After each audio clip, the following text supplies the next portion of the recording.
Story with Binaca. सुनिए कहानी Binaca की जुबानी।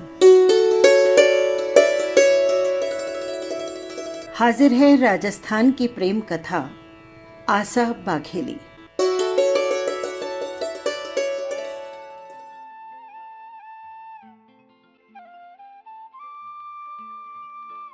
काठियावाड़ में भयंकर अकाल पड़ा। बिना घास पानी त्राही त्राही मच गई। चरागाह में धूल उड़ रही थी। एक तिनका भी नजर नहीं आता था। पशुओं के पेट पसलियों से आ मिले। भूखी प्यासी गायों की आंखों में आंसू छलकने लगे। होती गुजर अपनी गायों भैंसों को देखता और निस्सास छोड़ता। उसकी पत्नी पूछती, इन जानवरों का क्या होगा जी? उसकी दोनों लड़कियां सोनल और रूपल पूछती, बाबा अपनी भैंसें इतनी दुबली क्यों लग रही है? होती सिर धुनता और कहता, जिस भैंस के चिकने पुट्ठों पर मक्खी का पैर फिसल जाता था, आज उसकी चमड़ी लटक रही है। अकाल है, ईश्वर की माया वही जाने।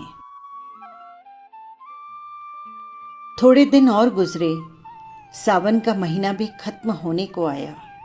केवल एक दिन ही पुरवैया चली और बंद हो गई।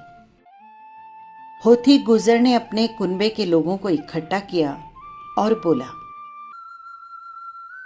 भाइयों, इस अकाल में रहकर अपने पशुओं को मारना थोड़े ही है।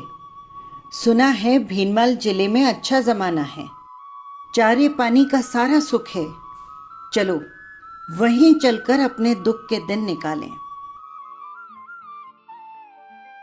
गुजरों के 200 परिवार भीनमाल की तरफ चले।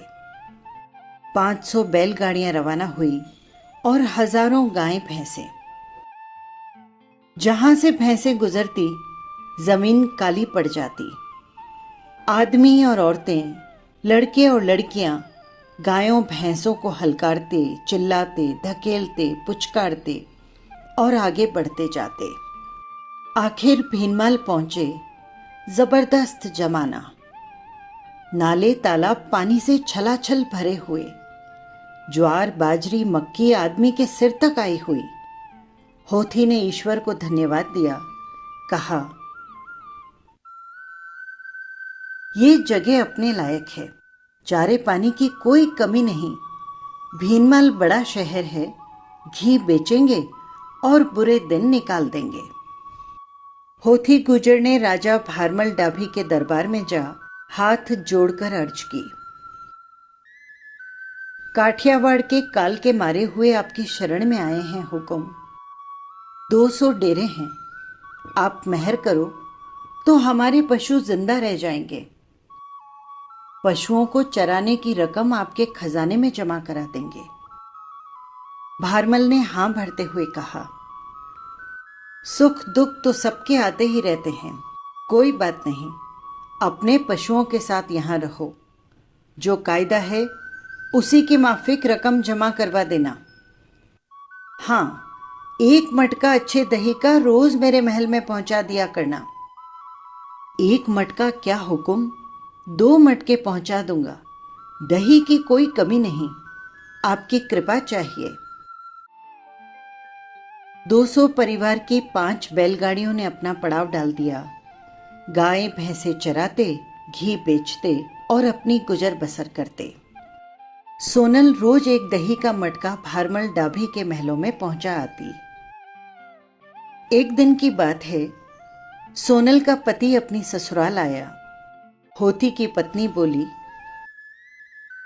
रूपल, रोज सोनल दही का मटका महल में पहुंचा कर आती है। आज तो तेरे जीजा सा आए हुए हैं। एक काम कर, तू महल में दही का मटका पहुंचा आ। रूपल ने सिर पर मटका रखा और महलों में आई। रूपल का दरवाजे में घुसना हुआ और भारमल का उसको देखना हुआ। उसकी निगाह रूपल पर अटक गई। ये कौन? मटका देख समझ गया कि गुजरों की बेटी है, मेरे आश्रितों की। पास खड़े नौकर से कहा, दरवाजा बंद कर दे। रूपल सिर से मटका नीचे उतार कर रखे उससे पहले नौकर ने दरवाजे का किवाड़ बंद कर कुंडी लगा दी।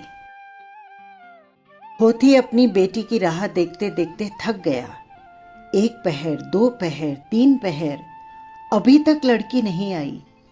सोनल तो इतनी देर नहीं लगाती थी। रूपल को क्या हो गया? भारमल के महल गया, ड्योढ़ीदार को पूछा, नौकरों से पूछा, लेकिन किसकी हिम्मत की होती को बताए कि उसकी लड़की को भारमल ने महलों में बंद कर रखा है। वो पनघट पर गया, शायद पानी भरने रूपल वहां चली गई हो। वहां उसने महल से पानी भरने आई नौकरानियों को बात करते सुना। क्या खूबसूरत लड़की है। अरे पगली, खूबसूरत नहीं होती तो उसे राजा महल में बंद क्यों करता? कितनी ताकत है उस लड़की में। मैंने उसे पकड़ा तो उसने ऐसा धक्का मारा कि मैं तो चक्कर खा गई। ताकत क्यों नहीं होगी? आखिर गुर्जर की बेटी है। छाछ रोटी थोड़ी ही खाई है, दूध दही पिया है उसने, दूध दही। होती समझ गया कि क्या हुआ है। उसके तो शरीर में आग लग गई। एक राजा का उसके आश्रित से ऐसा व्यवहार, मेरी लड़की के साथ जबरदस्ती। धिक्कार है ऐसे जीवन पर। इससे तो मर जाना बेहतर है। गुर्जरों के 200 ही परिवार के सदस्यों ने अपनी तलवारें खींच ली और भारमल के महल पर टूट पड़े। भारमल को मारा सो मारा, उसके एक भी वंशज को जीवित नहीं छोड़ा। भारमल की एक पत्नी सोढ़ी जी, जिनके गर्भ था, वो पीछे की खिड़की से कूदकर सांडनी पर बैठ अपने पीहर उमरकोट भाग निकली। गुर्जर ने अपने स्वामी काठियावाड़ के राजा को संदेश भेजा। हुक्म, हमने भीनमाल तो जीत लिया है, लेकिन हमसे राज तो होगा नहीं। राज तो करने वाले ही करेंगे। आप यहां पधारो और राज करो। भीनमाल जैसा राज मिले तो वहां कौन नहीं जाए। काठियावाड़ से बाघेला राजा के पुत्र ने आकर अपनी दुहाई फिरा दी और भीनमाल का राज्य संभाल लिया। उधर सोढ़ी जी अमरकोट आई तब गर्भवती थी। उनके लड़का हुआ और उसका नाम उन्होंने रखा आसा। आसा डाभी बहुत तेज, बहुत चंचल, किसी न किसी से झगड़ा मोल ले ही लेता। घोड़े की सवारी का उसको बहुत शौक था।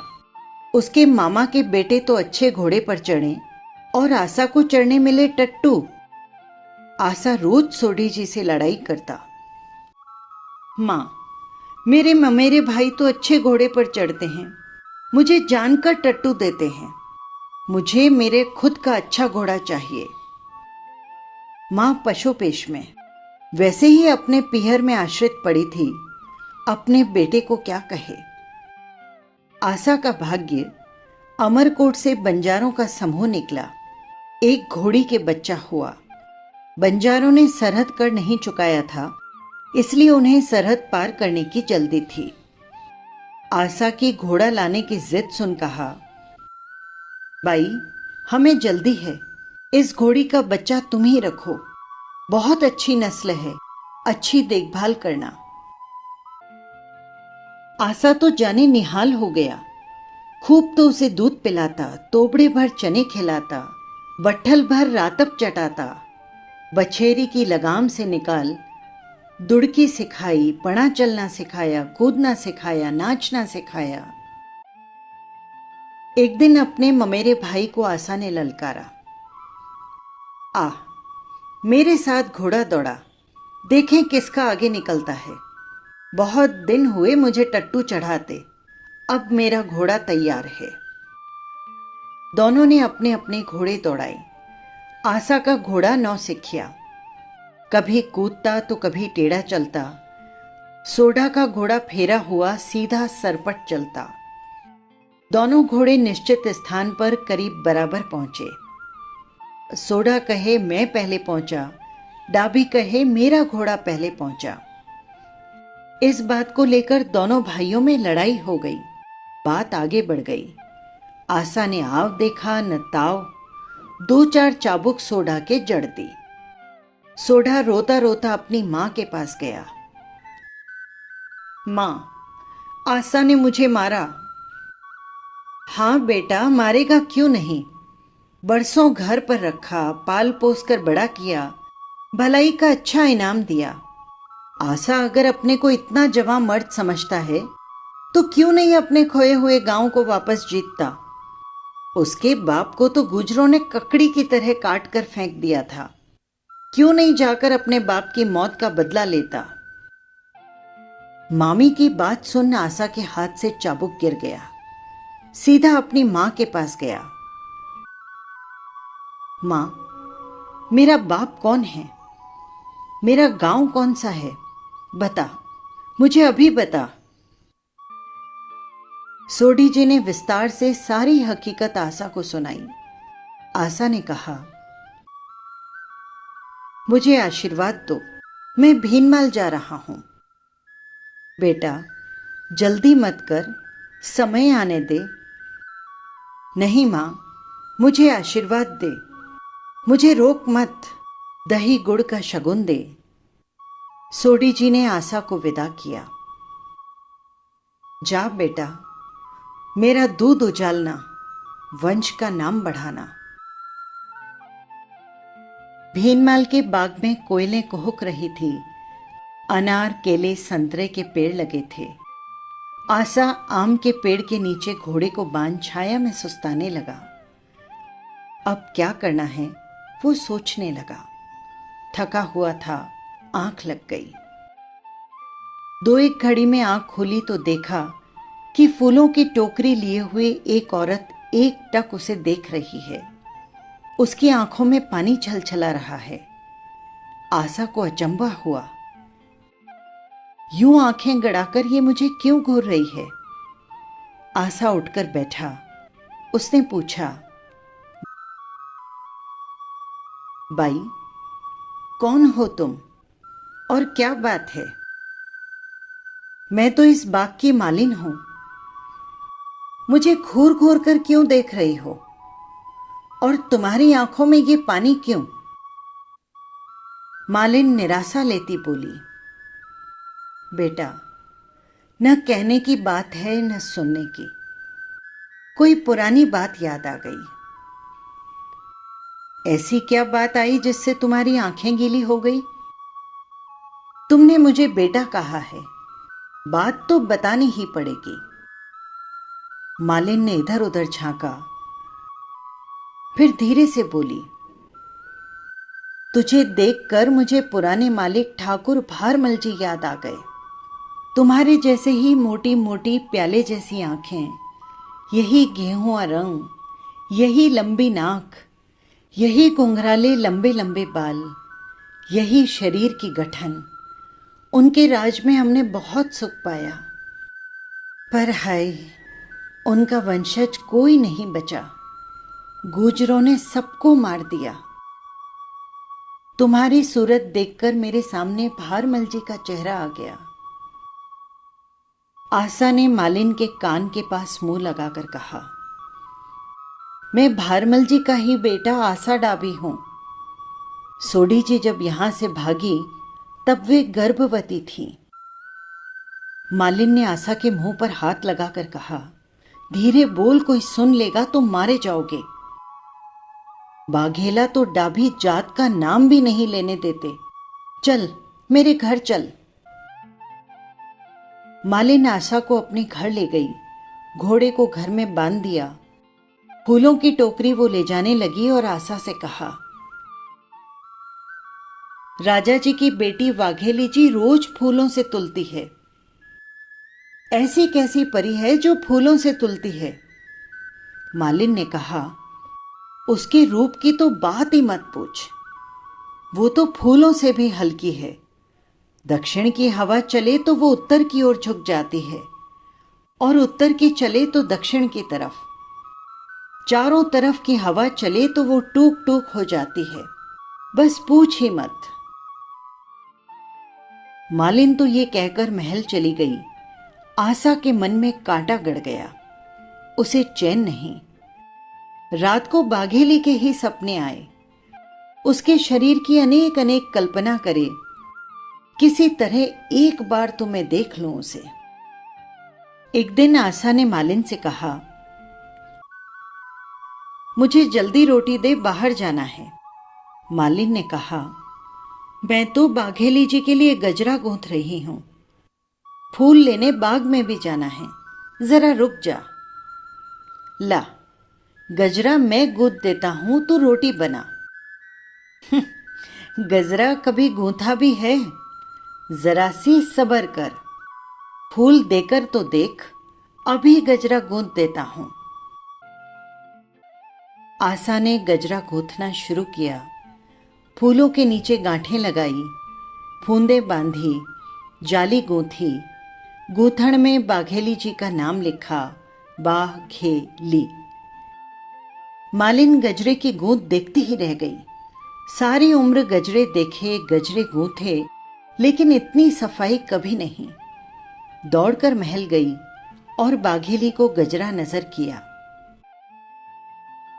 दूसरे दिन फूल ले मालिन जब महल गई तो बाघेली बहुत नाराज। रोज तो बाघेली फूलों की एक टोकरी से तुलती, कल तो फूलों की बोरी ही चढ़ गई। सच बता, कल जो तू गजरा लाई थी उसे किसने गूंथा? मालिन डर गई, बोली, हुजूर बाईजी राज, मैंने ही गूंथा। तूने गूंथा? झूठी कहेंगे। चल अभी वैसा का वैसा गजरा गूंथ। सच सच बता, नहीं तो चमड़ी खिंचवा दूंगी। मालिन बोली, मेरे मेहमान आई हुई है, उसने गूंथा। कल अपनी मेहमान को महल में लाना। मालिन बेचारी रोती धोती भाग्य को कोसती घर पहुंची। कहां से मेहमान पैदा करे वो? तू और मैं दोनों ही मारे गए। मालिन ने कहा, बाघेली जी के तो फूलों की खल्ली की जगह बोरी चढ़ गई। पूछा, गजरा किसने गूंथा? मैंने तो कह दिया कि मेरी मेहमान ने। पर अब बता, मैं मेहमान कहां से लाऊं? आशा बोला, कोई बात नहीं, मुझे ले चलना। तुझे ले जाकर क्या मुझे अपनी खाल खिंचवानी है? तू आदमी है, तुझे औरत कैसे बनाऊं? जो होगा मैं भुगतूंगा। तू तो मुझे औरत के कपड़े पहना और अपनी मेहमान बनाकर महल ले चल। आशा को साड़ी घाघरा पहना, घूंघट निकलवा, मालिन उसे महलों में ले गई। बाघेली जी ने देखते ही पहचान लिया कि मालिन की मेहमान औरत नहीं, आदमी है। बाघेली जी ने पूछा, गजरा तूने गूंथा था? आशा ने घूंघट में से सिर हिला, हां की टिचकारी दी।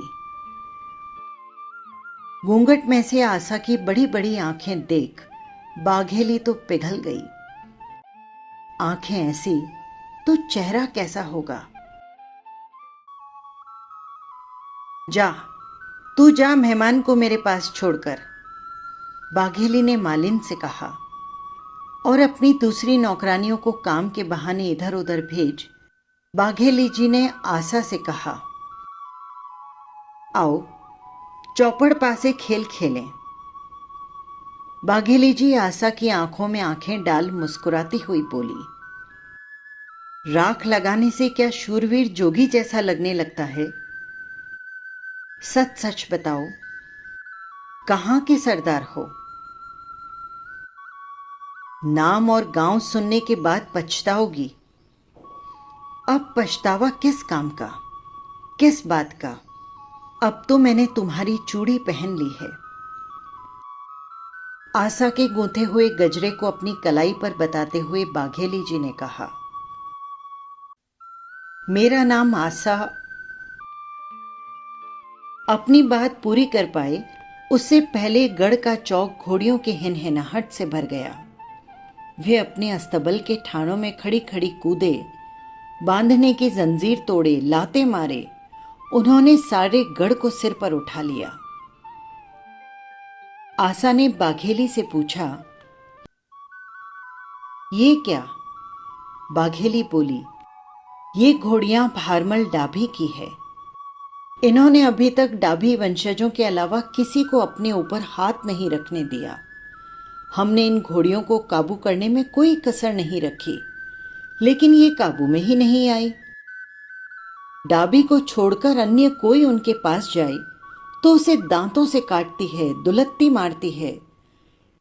इतने सालों से इन्हें दूर बाइयों से ही घास डाला जाता है, पानी दिया जाता है।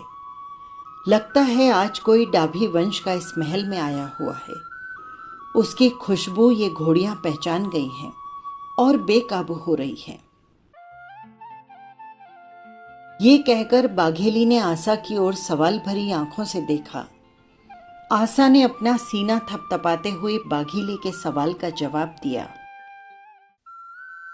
अभी तो आप घर जाओ, रात को आकर इन घोड़ियों को चौक से बाहर निकाल ले जाना। तुम्हारे सामने तो वे चूं भी नहीं करेंगी। आगे देखना कि क्या होता है। उधर घोड़ियों की बेताबी देख महल की खोज शुरू हुई। डाबी वंश का महल में कोई आया है, मगर कहां है वो? आधी रात को आशा अपने घोड़े को शहर पनाह के दीवार कुदा चौक में आया। उसकी खुशबू पाते ही घोड़ियां हिन हिनाई। आशा डाभी ने उनकी पीठ पर हाथ फेरा, गले की जंजीरें खोली और आशा के घोड़े के पीछे पीछे सारी घोड़ियां शहर पनाह की दीवार कूदकर बाहर निकल आईं। गढ़ के लोग देखते ही रह गए। गांव के लोग जाग गए, इकट्ठे हो गए, कहने लगे, हमारे पुराने मालिक वापस आ गए हैं। उनके राज में तो बहुत सुख था। बाघेलों ने तो हमें बहुत दुख दिए। चलो उनको मार पीट कर भीनमाल से निकाल बाहर करें। बाघेलों ने सोचा, सारे लोग आशा डाभी की तरफ हो गए हैं। हम राजा तो हैं, लेकिन पराए देश में क्या कर सकते हैं। अभी तक यहां मौज की, वही काफी। आशा को अपनी बेटी देकर उससे दोस्ती कर लें। आशा तो और चाहता ही क्या था। उसी शाम नीले बांस कटा, जल्दी से मंडप बना।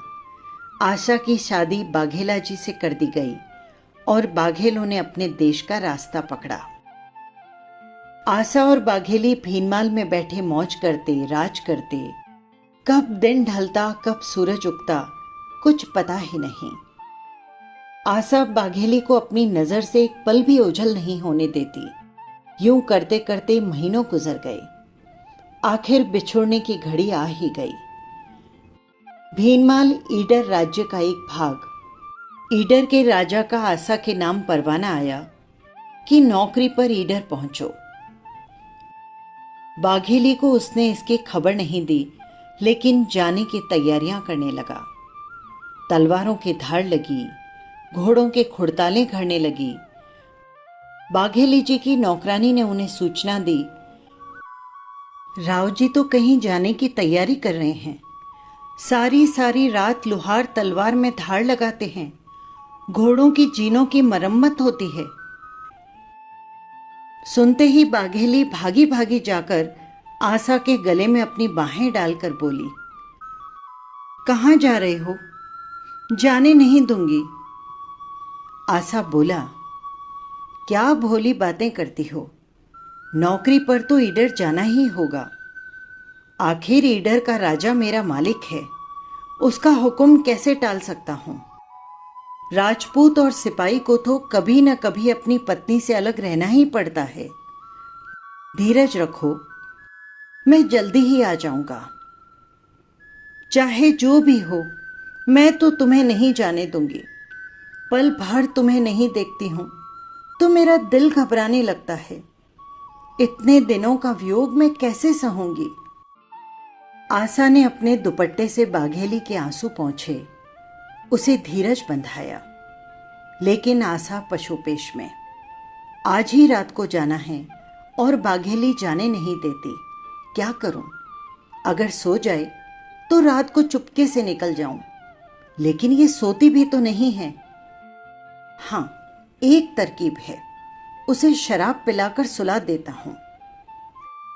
आशा उठा और शराब की बोतल उठाकर ले आया। प्याला भर बाघेली के सामने किया। लो लो मेरी मनोहार, पहले आप। तुम अपने होठ लगाकर इसे मीठी तो कर दो।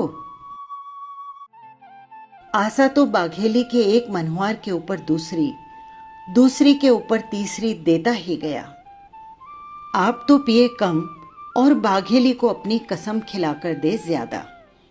बाघेली जी के नैनों में नशे के लाल डोरे पड़ने लग गए। नाना करता नार ने प्यालो दियो पाए। बाघेली जी को नशा आ गया। आशा ने बाघेली जी को पलंग पर सुला दिया, लेकिन आशा कहीं उसे छोड़कर चला न जाए, इसलिए बाघेली ने उसका हाथ पकड़ रखा था। बाघेली की आंख लग गई, लेकिन जैसे ही उसने अपना हाथ हिलाया तो बाघेली चमक कर उठी। आशा को वहीं पाया तो संतोष हुआ। आधी रात बीत चुकी थी। लोहारों के हथियार ठीक करने की आवाजें आई तो बाघेली ने पूछा, ये आवाजें कैसी है? आशा ने कहा, ये तो मैं तुम्हारे लिए नौसर हार गड़वा रहा हूं। सुनारों के औजारों की आवाजें हैं, सो जाओ। बाघेली की आंख दोबारा लगते ही आशा ने धीरे से अपना हाथ छुड़ाया और घोड़े पर चढ़ ईडर की राह पकड़ी। बाघेली की आंख खुली। आशा का हाथ जोर से पकड़ने के लिए मुट्ठी दबाई तो मुट्ठी खाली। गजब हो गया। बाघेली ने जाकर अपने साजन को पलंग पर ढूंढा, नहीं मिला। कोठरी में भागकर गई उनकी तलवार ढूंढने, पर नहीं मिली। दौड़ती हुई चौक में गई तो उनका घोड़ा भी नहीं। बाघेली ने उसी वक्त अपने रथ को जोड़ने का हुक्म दिया। आशा और उसके साथी डेरे पर हाथ मुंह धो रहे थे, कुल्ले कर रहे थे।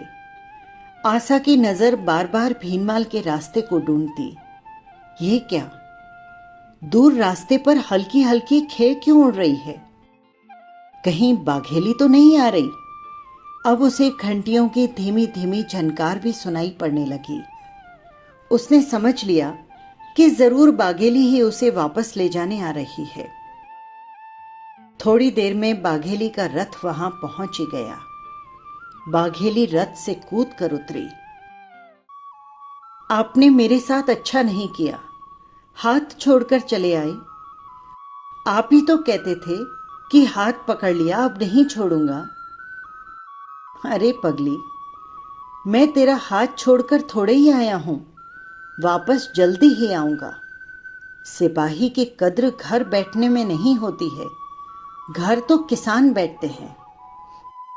नहीं, वापस चलिए। वापस चलने की बात झूठी। चाकरी के दिन काटकर ही आऊंगा। हां, लेकिन आऊंगा जल्दी। दिल पर पत्थर रखकर बाघेली ने कहा, जिद छोड़ोगे नहीं? ठीक, भले ही जाओ। मेरे कहने से तो आप रुकोगे नहीं। बताओ, वापस कब आओगे? सावन की तीज के दिन। वचन दो तो जानू। वचन दिया। बाघेली बोली, अगर वचन तोड़ दिया तो मैं भी शिव शंकर की सौगंध खाकर वचन ले रही हूं कि यदि आप सावन की तीज को नहीं पहुंचे तो मैं चिता में जल मरूंगी, आत्मदाह कर लूंगी। पक्का वचन लेकर बाघेली रथ पर चढ़ी और आशा अपने घोड़े पर। बाघेली का रथ भीनमाल की तरफ चला और आशा और उसके साथियों के घोड़े ईडर की ओर। आशा और उसके साथी ईडर पहुंचे, चाकरी का मुजरा किया। आशा के उम्र के वहां कई और सरदार। हम उम्र के साथ आशा शिकार खेलता, घोड़ा दौड़ाता, गाने सुनता, दावतें खाता और देता और मौज करता।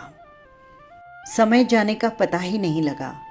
सावन का महीना आ गया। आशा को मौज मस्ती में कुछ याद ही नहीं। बाघेली एक एक पल गिनती, ईडर के मार्ग को देखती रहती। थोड़ी सी धूल उड़ती तो वो सोचती कि आशा के घोड़े के टापों की धूल उड़ रही होगी। बादल और बिजली की गड़गड़ाहट और चमक देखकर निस्साहस भरकर कहती, बीजड़ियां हड़बड़ हुई, वसुधा किया बनाव, धर मंडल धर आवियो, घर मंडन घर आव। अर्थात बिजलियां चमक रही है, धरती ने श्रृंगार किया है, धरती का स्वामी मेह तो धरती से आ मिला, मेरे घर के स्वामी अब तू भी आ जा। बिजली चमकी, बादल गरजा, मोटी बूंदों के छींटे गिरे। आज तो भीनमाल में चारों तरफ वर्षा हो रही है। आशा के साथियों ने कहा। आशा मानो सपनों से जागा। आज तिथि कौन सी है? आज तो सावन की दूज है, किसी ने कहा। सावन की दूज सुनते ही आशा को लगा मानो चमकती बिजली उसी के सिर पर टूट पड़ी है। आज दूज है तो कल तीज। मेरा वचन और उसके ऊपर बाघेली जी का शिव शंकर के सामने ली हुई सौगंध। भीनमाल बहुत दूर है, मैं नहीं पहुंचा तो बाघेली आत्महत्या कर लेगी। उसने उसी समय घोड़े पर काठी कसी। न अपने साथियों से कुछ कहा, न ईडर के राजा जी से घर जाने की इजाजत ली। बरसते पानी में आशा ने घोड़े को एड़ लगाई। बंजारे के दिए हुए लक्की घोड़े, मेरी लाज आज तेरे हाथ में है। आकाश बादलों से भरा हुआ था, बरसात की झड़ी लग रही थी, नाले नदियां उफान खा रहे थे। बारिश कहती, मैं तुझे आगे नहीं बढ़ने दूंगी, और घोड़ा कहता, मैं तुझे चीरता हुआ भीनमाल पहुंचूंगा। दोनों में बाजी लगी थी। बारिश और तेज हो गई, पानी की झड़ी में रास्ता नजर नहीं आता। घोड़े ने भी अपनी चाल तेज कर दी। चलते चलते शाम पड़ गई, भीनमाल अभी भी कोसों दूर। आशा को दूर एक जलते दिए की रोशनी नजर आई। उसी की ओर उसने अपना घोड़ा दौड़ाया। पास आने पर उसे एक हवेली नजर आई। हवेली के छज्जे के नीचे उसने अपना घोड़ा रोका और नीचे उतरा। घोड़े से नीचे उतरते ही उसका घोड़ा तो जमीन पर गिर पड़ा। उठ बेटा उठ, अभी तो तुझे भीनमाल चलना है। लेकिन घोड़ा इतना थका हुआ था कि उससे उठा नहीं गया। गर्म शरीर ठंडा हो गया, घोड़ा वहीं पर मर गया। ये और गजब हुआ, अब कैसे भीनमाल पहुंचूंगा? जोर से आशा के मुंह से निकला। हवेली में सोई सेठानी को आशा के बोल सुनाई पड़े। उठकर नीचे झांका। एक आदमी घुटने घुटने तक पानी में खड़ा, बुरी तरह भीगा हुआ है, और सामने उसके एक मरा हुआ घोड़ा। सेठानी ने ऊपर से पूछा, कौन हो और कहां जा रहे हो? आशा डाभी, भीनमाल जा रहा हूं। मेरा पीहर भी भीनमाल है, और बाघेली जी की प्रतिज्ञा भी मैंने सुन रखी है। फिक्र मत करो, अभी दूसरे घोड़े का इंतजाम करती हूं। सेठ जी उसी दिन परदेश से लौटे थे। सेठानी को किसी से बात करते सुना तो कहा, आधी रात को किससे बात कर रही हो? सेठानी ने कहा, तुम जो घोड़ा अभी साथ लेकर आए हो वो चोरी का माल है। उसका मालिक अपना घोड़ा मांग रहा है, मरने मारने को बैठा है। घोड़ा वापस कर दो, नहीं तो जान से हाथ धो बैठोगे। सेठ डरा। मुझे क्या मालूम घोड़ा चोरी का है? अगर मालूम होता तो घोड़ा थोड़े ही खरीदता। घोड़ा उसके मालिक को दे दो, रुपए डूबे ही सही। हम व्यापारी ठहरे, किस किस से लड़ें? सेठानी ने आशा से कहा कि चौक में बंधा है घोड़ा, उसे खोल लो। घोड़ा खोल काठी लगा, आशा भीनमाल की ओर बढ़ा। घोड़ा बढ़िया नस्ल का, नदी नाले कूदता चीरता हवा की तरह बढ़ने लगा। आशा को आशा हुई कि वो भीनमाल समय पर पहुंच ही जाएगा, लेकिन नहीं। बीच में बनास नदी पड़ी, पूरी बाढ़ में, पूरी उफान में। पाट इतना चौड़ा कि दूसरा किनारा नजर ही नहीं आता। इस हत्यारिन को भी आज ही बाढ़ में आना था। इधर उधर नजर दौड़ाई, एक झोंपड़ी दिखाई पड़ी। हो न हो किसी मल्लाह की होगी, शायद वो नदी पार करवा दे, आशा ने सोचा। झोंपड़ी पर जा, घोड़े से उतर, आशा ने आवाज लगाई। मल्लाह उठा। उसकी पत्नी ने पूछा, कहाँ जा रहे हो? कोई नदी पार करना चाहता होगा, बेचारे को दूसरे पार पहुंचाकर अभी आया। मल्लाह ने कहा, आज तो त्योहार की रात है, लोग तो दूर दूर से चलकर अपने घर आते हैं और तुम घर छोड़कर जा रहे हो, सो भी ऐसी भयानक रात में। नहीं, मैं तुम्हें नहीं जाने दूंगी। आवाज लगा दो कि तुम बीमार हो। अगर चले गए तो सुबह होते ही मैं घर छोड़कर चली जाऊंगी। बेचारा मल्लाह क्या करता, घर के अंदर से ही आवाज लगा दी, मैं बीमार हूं, मेरी तबीयत ठीक नहीं, आज रात रुक जाओ तो सुबह पार उतार दूंगा। आशा ने सोचा, जो होना होगा सो होगा, या तो उस पार निकल बाघेली के पास पहुंचूंगा या फिर इस नदी में डूब जाऊंगा। घोड़े की गर्दन पर लगा थापी आशा ने उसे नदी में उतार दिया। घोड़ा तो पानीपन था, नदी को चीरता हुआ दूसरी पार सवार के साथ जा निकला। तीज की सुबह होते होते आशा भीनमाल की सरहद में आ पहुंचा। सोचा, हाथ मुंह धो लूं, कीचड़ भरे सने कपड़े उतार उन्हें साफ कर लूं। त्योहार का दिन है, इस गंदी हालत में मैं बाजार से निकलूंगा तो गांव वाले क्या कहेंगे, बाघेली क्या सोचेगी। गांव के पास ही एक बाग था। आशा ने अपने घोड़े को पेड़ से बांध हाथ मुंह धोया और विश्राम करने लगा। 100 कोस से दिन भर चलकर आया हुआ था, थकान से चूर आशा की आंख लग गई। ऐसी नींद आई कि जैसे बेहोश हो गया हो। बाघेली सूरज नहीं उगा उससे पहले ही महल की सबसे ऊंची मंजिल पर खड़ी ईडर का रास्ता देख रही थी। तीज के झूले डालने का हुक्म दिया। कलावंत, ढोली, नागरची सबको बुला रखा था। आशा ने आज आने का वचन दिया है, आता ही होगा, बाघेली जी ने अपनी सहेलियों से कहा। दोपहर हो गई। जा, ईडर के रास्ते की ओर देखा। आशा और उसके साथियों के घोड़ों के टापों से उड़ती हुई खे अब तो नजर आने लगी होगी। कहकर बाघेली ने अपनी नौकरानी को महल की ऊपर की मंजिल पर भेजा। थोड़ी देर बाद खुद महल की छत पर चढ़ ईडर के रास्ते की ओर देखने लगी। उस रास्ते पर उसे कोई सवार दिखाई नहीं दिया। 2 बार और चढ़कर उधर देखा, लेकिन किसी का निशान नहीं। बाघेली का धैर्य टूटने लगा।